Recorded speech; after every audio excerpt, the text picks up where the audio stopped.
नमस्कार, आवाज इंडिया में आप सभी का स्वागत है। मैं हूं सीमा। पूर्व विधायक अनिल गोटे ने आरोप लगाया है कि मंत्री जय कुमार रावल ने निमगुल में 10 एकड़ 19 गुंठा जमीन हड़प ली है।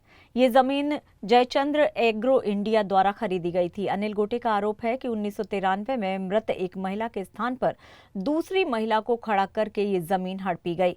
छिंदखेड़ा अदालत ने इस मामले में मामला दर्ज कर आदेश दिया था, लेकिन इस पर विचार नहीं किया गया। पूर्व विधायक अनिल गोटे ने आरोप लगाया है कि मामला दर्ज होने के 14 साल बाद भी महिला को न्याय नहीं मिला है। अनिल गोटे ने अपनी प्रेस कॉन्फ्रेंस के जरिए हर दिन मंत्री जय कुमार रावल पर नए खुलासे और गंभीर आरोप लगाए हैं। अब देखना होगा कि मंत्री जय कुमार रावल इन आरोपों पर क्या प्रतिक्रिया देते हैं। ज्या कंपनीचे जयकुमार रावल हे भागीदार आहेत 3086 त्यांच्या मालकीचे शेअर आहेत।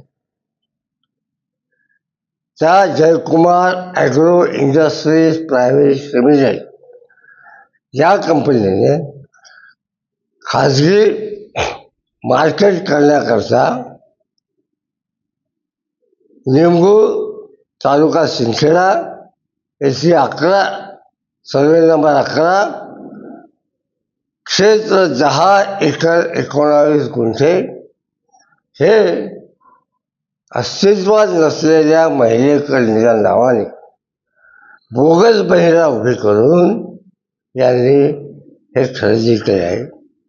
याबद्दल ज्यांनी ही बोगस खरेदी केली त्यांच्या विरुद्ध सिंदखेडा पोलीस स्टेशनमध्ये गुन्हा रजिस्टर नंबर 103/12 हा गेल्या 13 वर्षापासून दाखल झाला आहे। अजूनही त्या गुन्ह्याचा पूर्ण तपास झालेला नाही। आता एका मंत्र्याने अशा बोगस महिलेला उभे करून खरेदी करून घेणं आपल्या कंपनीच्या हितासाठी हे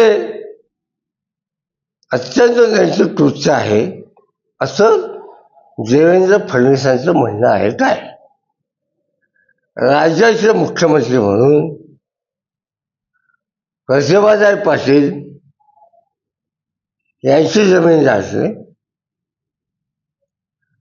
त्यानंतर जौंडाच्या शहरामध्ये मध्यभागी असलेली